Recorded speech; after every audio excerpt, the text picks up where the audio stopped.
The alien stared, and for the first time in his long, calculated life, he felt something he had no word for. Because the human was smiling. It made no sense. The council had assured him this world would fold in hours. Earth was fractured, distracted, unready. Its people divided by petty borders, religions, arguments. A species too busy with themselves to ever stand against the weight of an empire. And yet here, at the moment of their supposed defeat, the humans smiled. The commander shifted uneasily. His fleet hung like blades in the sky, their shadows stretching across continents.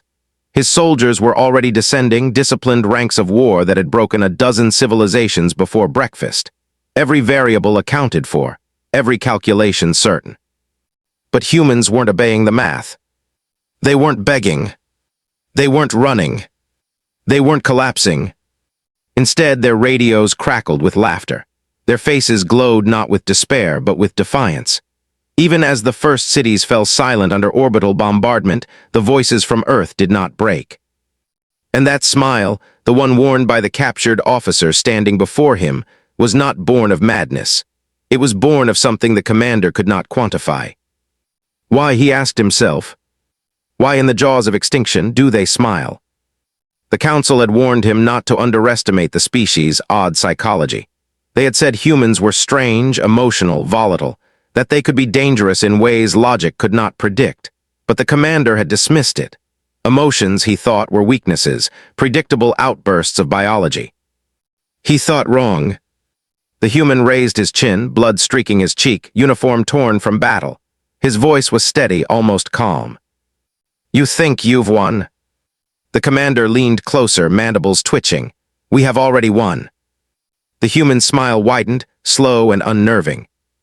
No, he whispered, you've already lost. The commander recoiled. Lost? How could that be? His fleet stood unchallenged, his armies marched. The planet was theirs for the taking. And yet, something about the human's words rooted deep inside him, a seed of unease he could not shake. Minutes later, the unease grew. Reports flickered in across the command net. Alien units ambushed. Disappearing, outposts overrun, not by armies, not by militaries, but by civilians, farmers, miners, engineers, children. They weren't fighting like soldiers, they weren't retreating like victims, they were improvising. A mechanic with a wrench disabling a war machine. A group of schoolteachers turning a crashed pod into a trap. An old man using his final breath to topple an enemy soldier so others could live. The commander's stomach turned. He had seen resistance before, but never like this, never so furious, never so relentless. And everywhere, the humans smiled. It was not a smile of comfort, not one of ignorance. It was a smile that said, we see you, we know your power, and we don't care. For the first time, the alien commander began to wonder. Had the council been wrong? They had said Earth would crumble in hours, that humanity could never endure the weight of invasion, that conquest would be swift, clean, simple. But now he realized the truth. The battle would not last hours. It would not last days. Because for humans, it would take only minutes. And the question that haunted him was no longer why they smiled. It was what came next, when those smiles turned into fire. The first sound was silence. A silence so heavy, the commander thought his communications array had failed. Then screams not from humans, from his own soldiers. The feeds flashed red across his console. Unit identifiers winked out, not from enemy artillery or fleet bombardment, but from something else, something small, something human. He leaned forward, mandibles tight, watching the impossible unfold. On the outskirts of a broken city, a lone woman darted through smoke. She carried no weapon the council would recognize, just a pack filled with wires, batteries, and shards of metal. She hurled it beneath a patrol walker. The explosion ripped the machine apart, shards piercing his soldiers before they even understood what had happened. The commander hissed, improvised, not war machines, not organized armies, improvised weapons, but deadly because they were unpredictable. His second-in-command approached. These primitives are adapting too quickly. Adaptation means nothing, the commander snapped, though his voice wavered. Without structure, they cannot sustain resistance. But even as he said it, new reports flooded in. Not soldiers, but civilians, hitting supply chains, sabotaging, cutting fuel lines. Children distracting soldiers so adults could strike. Miners tunneling beneath landing zones, collapsing entire platoons into the earth. And through every feed, every intercepted transmission, one thing was constant: the laughter. It unsettled him more than the attacks. The sound of humans laughing under fire, laughing while bleeding, laughing even as their homes burned. It was not the laughter of joy, it was the laughter of defiance. The kind that said, "You will never take this from us." The commander clenched his claws around the console. Why do they not break? His second-in-command hesitated, then softly, "Perhaps they cannot." The words hung in the air like poison. The commander shook his head violently. No, every species breaks, every world bends, that is the law of conquest. And yet, as he looked again at the human prisoner, still standing in chains, still smiling, he felt doubt gnawing at the foundations of his certainty. The prisoner spoke again, voice quiet but sharp. "You think you understand war?" The commander bared his teeth. "We are war." The human chuckled, shaking his head. "No, you don't understand. War isn't about fleets, or machines, or the size of your armies. War is about who refuses to stop breathing even when they should." The commander frowned, mandibles twitching. "Nonsense." "Then listen," the human whispered. His eyes glowed not with fear, but with memory. "Do you know what my grandfather used to say? That humans only learn when the world tries to kill us. That's how we grew, that's how we survived. When the predators came, we ran until we turned, and then we hunted them instead. When the plagues came, we buried our dead and kept moving. When the bombs fell, we clawed our way out of the ashes and built again." He leaned closer, his chains rattling. "And when you came, we smiled, because we've seen the end before, and it never ends us." The commander felt the room shrink. His breath quickened. Because in that moment he understood, humanity did not fear endings, they were born from them. More reports flooded in. Entire landing parties wiped out. A supply cruiser stolen and turned against its own fleet. Farmers hijacking alien drones and reprogramming them to strike command posts. Everywhere resistance. Everywhere fire. The council had promised hours until total collapse. But now it was minutes. Minutes until his soldiers lost control. Minutes until his fleet, undefeated for centuries, was locked in a war it did not understand. He turned sharply to his officers. "Tighten ranks, quell this resistance before it spreads." But it was already too late. Because humanity does not fight on battlefields. Humanity fights in every street, every shadow, every breath. Humanity fights not for conquest, not for empire, but for each other. The commander realized then the truth his council had hidden. The truth no calculation could predict. Humans do not break. They burned, and in their fire everything else breaks first. The commander had seen worlds die, but never like this. His armies marched, their discipline flawless. His ships hung above, unstoppable. Every calculation remained in his favor. And yet victory slipped further away with each passing minute. Because this war was no longer about numbers. It was about something else. On his feed, another unit fell silent. No orbital strike, no enemy artillery, just nothing. When scouts finally located the scene, the report chilled him. The soldiers had been lured into a factory, traps lined every corridor, explosives rigged with kitchen timers, steel beams toppled to crush armored troops, and at the end of it all, a single human boy no older than 12 had lit the final fuse. The commander's claws trembled as he read the report, not because of the losses. Losses could be replaced, but because of the boy's face captured in the last transmission, dirt-streaked, terrified, and still smiling. The commander shut the feed. He could not bear to watch. Why, he thought again, why do they smile even as they die? He turned to the prisoner. The man stood silently in his chains, but his eyes burned with something the commander could not extinguish. "What drives you?" the commander demanded. "What force makes your kind fight when logic says you should surrender?" The prisoner tilted his head. For a long moment he said nothing. Then, "You've never had a home, have you?" The commander froze. "We have worlds, empires, holdings." "That's not the same," the human said softly. "A home isn't something you rule, it's something you belong to, something you bleed for. You think we're fighting for governments, for flags. No, we're fighting for the ground beneath our feet, for the families behind us, for the strangers beside us, for the children yet to come." His smile returned, small and fierce. That's why we don't stop, because if home falls, we fall too. The commander tried to dismiss the words, but they rooted deep. Because even as his soldiers advanced, they were falling, not against armies, but against that invisible force called home. Reports grew stranger. Entire alien battalions trapped in collapsed subway tunnels.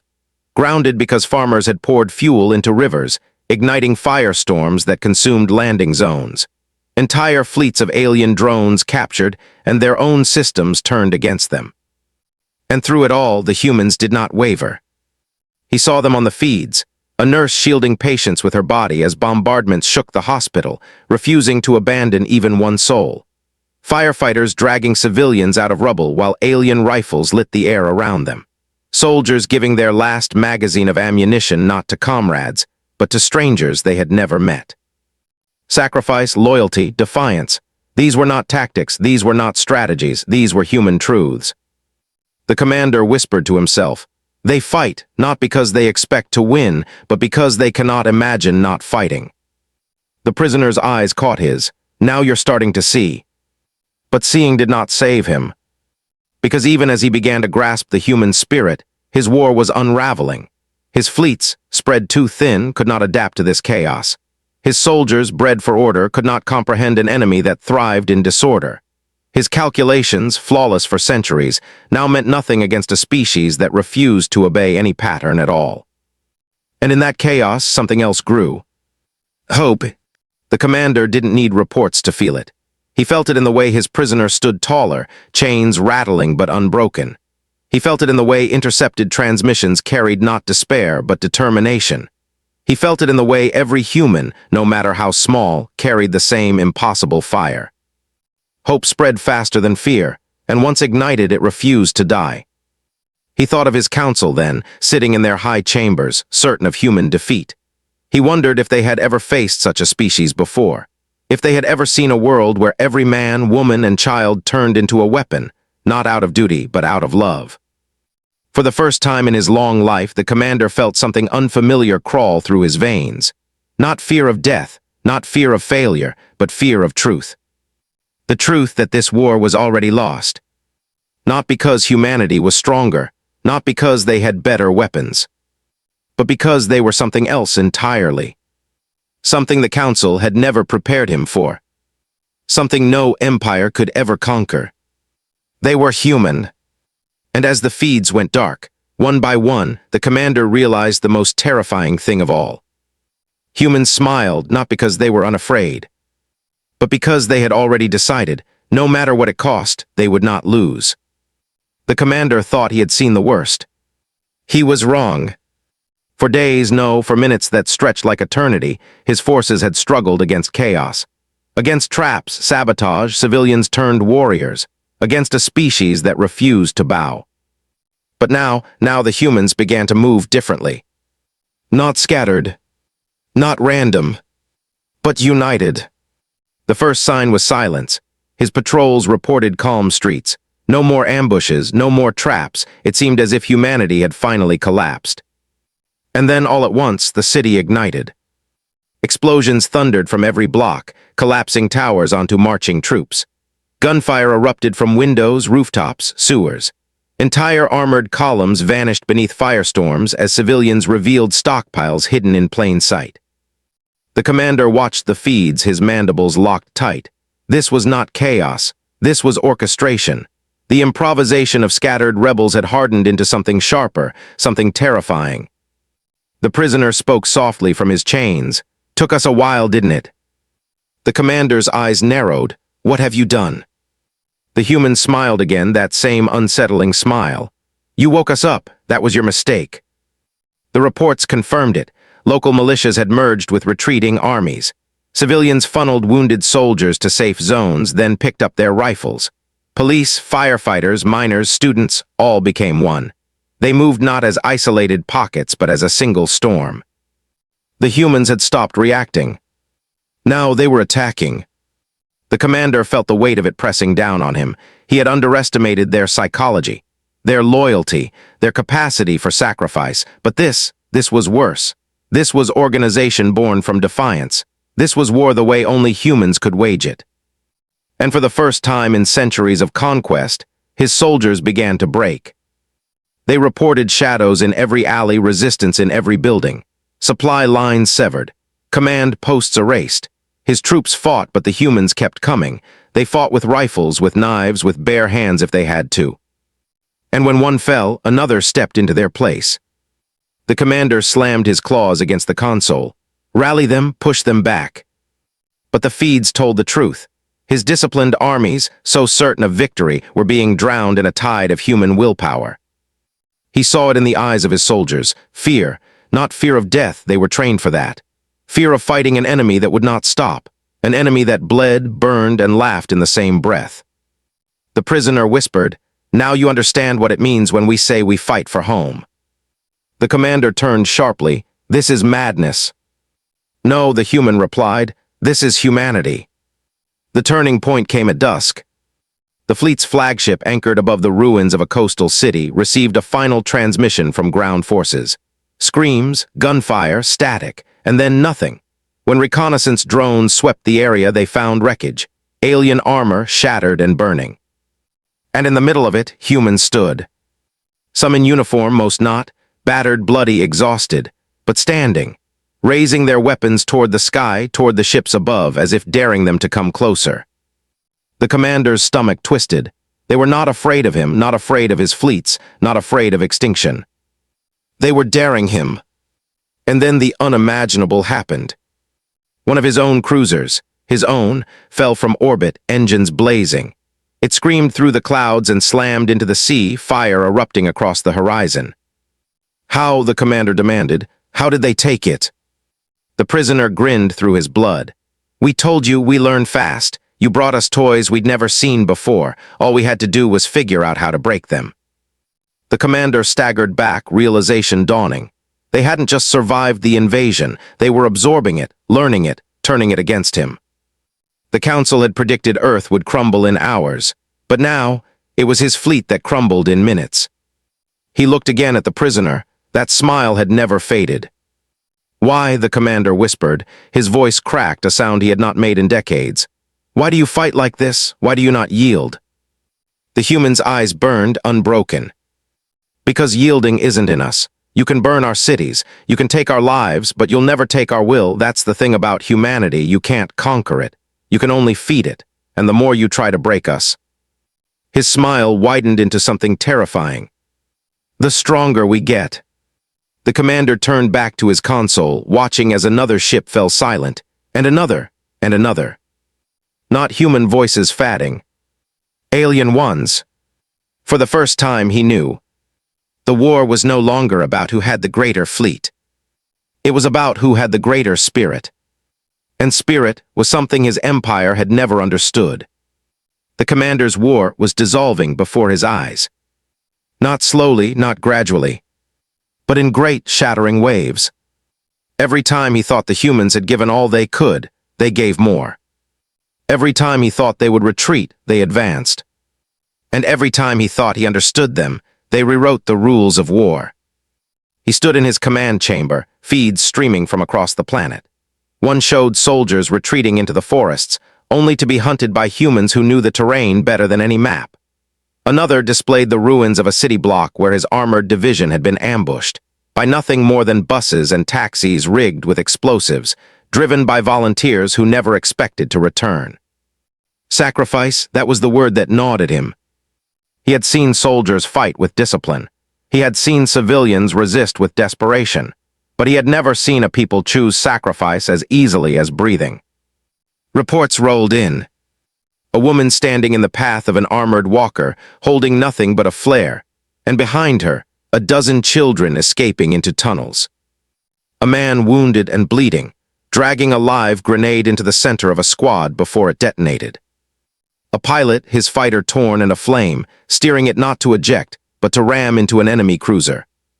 The commander's mandibles twitched. These were not isolated acts of madness. They were human. He turned toward the prisoner. The man's chains rattled as he shifted, his eyes calm, his smile faint but unshaken.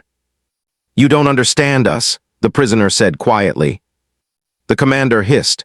"Explain then. Explain why your kind throws itself into death willingly." The human shook his head. It isn't willingly, it's knowingly, there's a difference. The commander frowned. Clarify. When one of us falls, the human said, it doesn't end the fight, it feeds it. We don't fight alone, we never fight alone. When someone gives their life, it isn't wasted, it becomes a spark. That spark catches fire in everyone who sees it, everyone who hears of it. You think sacrifice weakens us? He leaned forward, his voice low, his eyes burning. But sacrifice is what makes us unstoppable. The commander recoiled. He wanted to reject the words, but even as his feeds proved them true. Each act of sacrifice became a rallying cry. Entire communities rose from the ashes, driven not by despair but by fury. And then came the night of fire. It began with silence again. The humans had learned to weaponize silence. His soldiers moved through the ruins of another city, searching for survivors, their boots crunching glass and ash. Then flares erupted from rooftops, painting the sky red. Mortars, rockets, and homemade explosives rained down. Streets became rivers of flame. His soldiers panicked. They called for air support, but the skies were already contested. Human pilots, half-trained in stolen or salvaged aircraft, dove into the fight. They weren't skilled, they weren't coordinated, but they were relentless. The commander watched in disbelief as a pair of ancient human jets, decades obsolete, screamed through the air and tore apart one of his transports. Outmatched, yet victorious, because the pilots never hesitated to give their lives. He whispered to himself, they cannot be broken. The prisoner heard him, and he smiled wider. Now you're learning. The commander turned sharply, fury burning through his dread. This is not war, it's madness. No species can endure like this. No species can sustain such losses. Losses, the human repeated softly. You still don't see. To you, every life lost is subtraction. To us, every life given is multiplication. You kill one of us and 10 more rise. You burn one city and a nation unites. You think death ends us, but death is what binds us. The commander's chest felt tight. He had no words to answer. Then a new report arrived, one that shattered the last illusion of control. A ground base near the equator, fortified and critical to the fleet's planetary operations, had gone dark. Not from bombardment, not from overwhelming attack, from infiltration. Humans had slipped inside undetected and turned the base's own systems against it. Orbital defenses, designed to shield the fleet, now fired upward, striking his ships in low orbit. On the horizon of Earth, flames bloomed as his vessels died in the very skies they had claimed. The prisoner chuckled. You brought the war to our home, that was your mistake. Here everything is ours, the ground, the air, the sky. Even your machines become ours because we'll never stop until they are. The commander's vision swam. The council's predictions echoed in his mind, hours until collapse. Yet in minutes the tide had shifted. No calculation had prepared him for this. No strategy could counter it. Because this was not war as he knew it. This was humanity. And humanity fought with something his empire had long forgotten, something it had never possessed. Not just discipline, not just power, but spirit. A spirit that turned sacrifice into strength. A spirit that turned loss into fire. A spirit that refused utterly to yield. As another ship fell from orbit in a trail of burning light, the commander finally whispered the truth. This world will not fall. The prisoner's smile widened, slow and fierce. Now you understand, he said. You didn't invade a planet, you invaded a people, and people don't crumble, they rise. The commander thought he was alone in his failure. But the galaxy was watching. Every empire, every client race, every silent observer who had learned long ago never to question the Council's decrees. They watched the feeds in disbelief. They saw Earth, fractured and fragile, standing against fleets that had conquered 100 worlds. They saw civilians rise as soldiers, soldiers rise as legends, and legends rise as martyrs. And the more they watched, the more a question spread across the stars. What are humans? On a distant moon, a merchant leaned closer to his console, whispering to his staff. They were supposed to die in hours. On a border world, a child of another species tugged at her mother's hand, pointing at a flickering transmission. Why aren't they afraid? In the high courts of rival empires, silent chambers erupted into argument. If the council lied about humans, what else have they lied about? And still the feeds poured out, soldiers breaking under fire, ships falling from orbit, a world refusing to kneel. The council had promised order. Instead, Earth became chaos. Chaos that inspired. The commander knew it. He felt the weight of millions of unseen eyes. He was no longer fighting in silence. His defeat was becoming a story, and stories could not be contained. His officers tried to hide it from him. They filtered reports, blocked signals, insisted the resistance was isolated. But even their lies could not drown the truth. The prisoner saw it too, chains rattling as he laughed softly. "They're watching, aren't they?" The commander stiffened. "Who?" "Everyone," the human whispered. "Your allies, your rivals, your council, they all see it now. You thought you came here to prove your strength, but all you've proven is that humans don't break." The words cut deep, because the commander realized, yes, the galaxy was watching, and every empire, every client race, every oppressed world that had once accepted conquest as inevitable was seeing something they had never seen before. Hope. The commander thought of the colonies his fleets had crushed, species who had surrendered before the first shot, civilizations who had signed their lives away at the council's feet. What would they think seeing Earth stand? What would they do once they realized the council's power was not absolute? The prisoner seemed to read his thoughts. His smile sharpened. "It's not just us you're fighting anymore, it's the idea of us, the story of us, and that's something you can never kill." The commander turned back to the feeds, his claws trembling. He saw soldiers retreating in disarray, morale shattered. He saw civilians carrying captured alien rifles, standing tall in the ruins of their homes. He saw entire cities glowing with fire, and still, in the smoke, human voices sang. Sang. The sound rattled him more than any explosion. In shelters, in tunnels, in broken streets, humans lifted their voices, songs of grief, songs of hope, songs that said, "We are still here." Other species heard those songs too, and something ancient stirred in them, something the council had spent centuries burying. Defiance. The commander's second-in-command approached, voice low and urgent.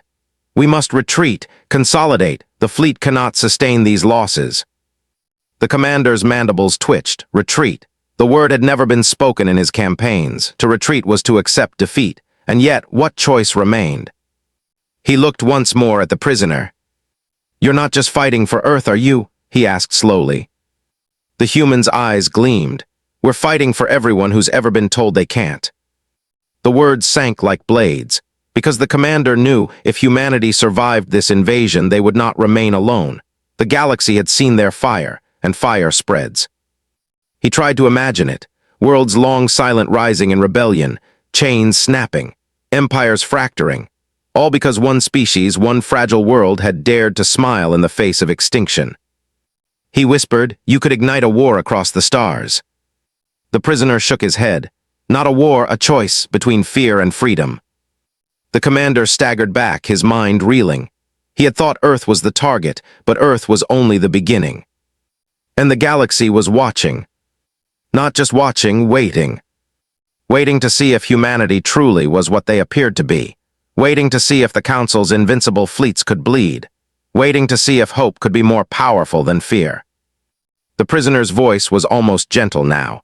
"Your Council thought they were teaching us a lesson, but what they've really done is given the galaxy something new to believe in." The commander turned back to his console. More ships fell silent, more soldiers lost. And all across the stars, silent watchers leaned closer to their screens, hearts pounding, as a truth spread like wildfire. Humans were not fragile. Humans were not weak. Humans were unstoppable. And the Empire had made the mistake of proving it to everyone. The commander had never known silence could scream. But as his fleets burned above Earth, silence was all that remained. Ships winked out one by one, armies crumbled. His command channels dissolved into static, panic, and final breaths. He had thought himself the bringer of war. Instead, he was the witness of ruin, his own. And at the center of it all stood humanity. They no longer fought as scattered civilians or desperate soldiers. They moved like a single organism, fierce and alive. Cities had become fortresses. Ruins had become weapons. Every loss, every death only sharpened them further. The commander stared at the feeds with wide, unblinking eyes. His second-in-command pressed a trembling hand to the console. "Our forces cannot recover. The humans, they are everywhere." The commander wanted to deny it, but truth pressed down like gravity. The invasion was collapsing, not in hours, not even in minutes, in moments. Then came the report that broke him. The humans were not only winning on the ground, they were taking the skis. Captured ships, his ships, now flew in human hands, crude, reckless, and devastating. They dove into battle with no hesitation, firing until their weapons ran dry, then ramming enemy vessels with suicidal precision. His fleet, the fleet that had never known defeat, was being torn apart by its own machines. The prisoner in chains spoke softly, almost kindly.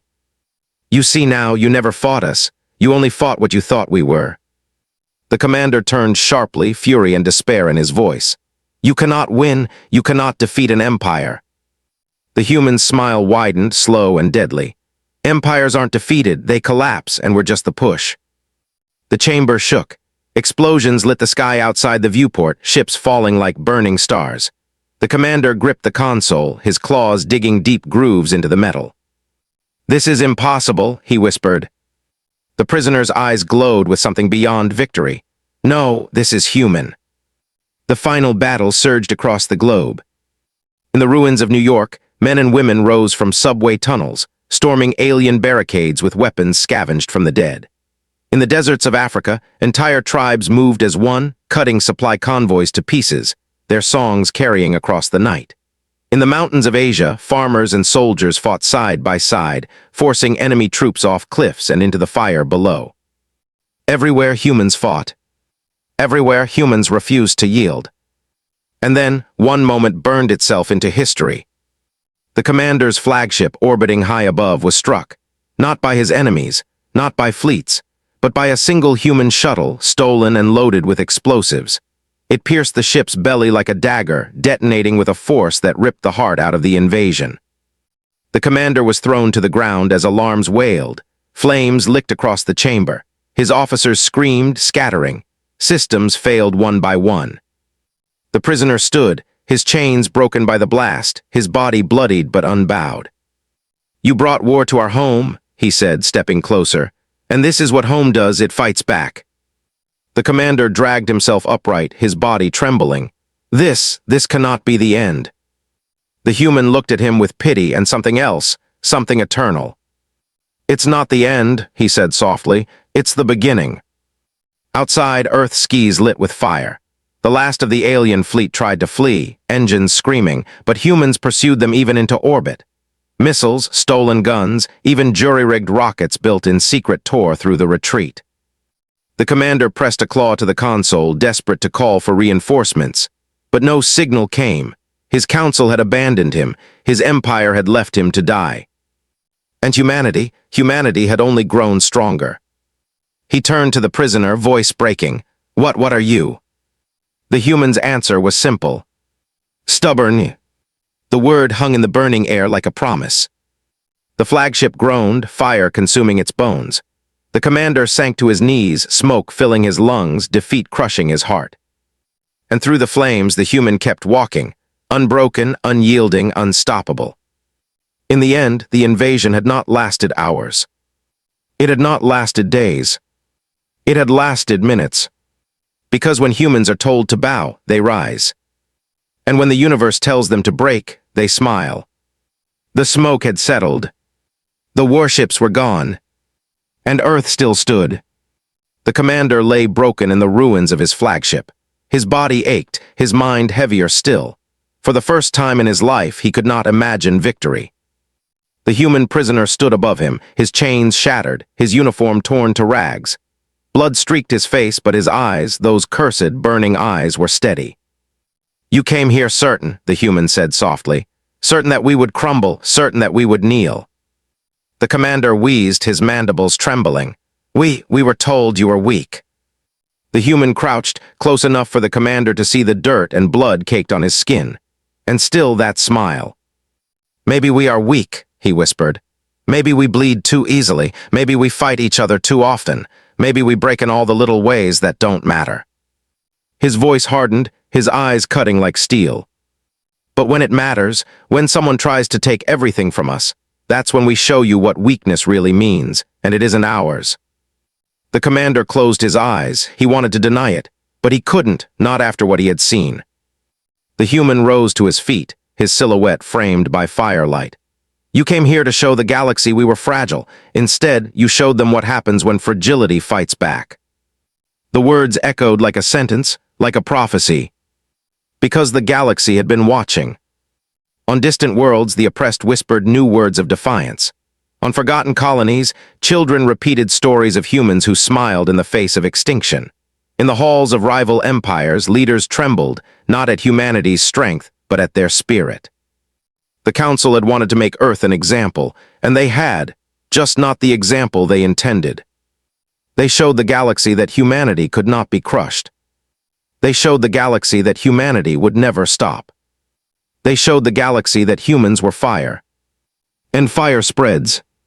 The commander felt the truth seep into him like ice. His empire had not just lost a battle. It had planted a seed of resistance, a seed of rebellion, a seed that would grow every time a species remembered the way humans fought, the way humans bled, the way humans smiled. The prisoner looked down at him one last time. His voice softened, almost gentle. You want to know why we smile? The commander's breath rattled. Why?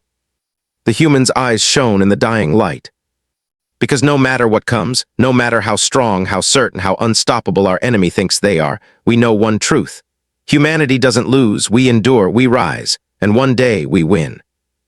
He turned, walking away through the smoke. The fire cast his shadow long against the broken walls. Each step echoed not as retreat, but as declaration. Behind him, the commander collapsed, his final thought not of conquest, but of fear. Fear of a species the Council had unleashed upon the stars. And above them, Earth turned, burning but alive. Alive? The feed spread across the galaxy, carrying the impossible truth. Empires that had ruled unchallenged for centuries now trembled. Oppressed worlds dared to whisper of freedom, and everywhere beings of every kind asked the same question. If humans could stand against the Council, why couldn't they? The answer came in silence, in fire, in a single world that refused to fall. Because the story of Earth was no longer Earth alone. It was the story of defiance, of sacrifice, of hope. It was the story of what it meant to be human. And long after the flames faded, long after the ruins were rebuilt, one truth remained carved into the bones of the galaxy. Humans are fragile. Humans are foolish. Humans are stubborn. Humans are unstoppable. And when the universe demands their surrender, they smile,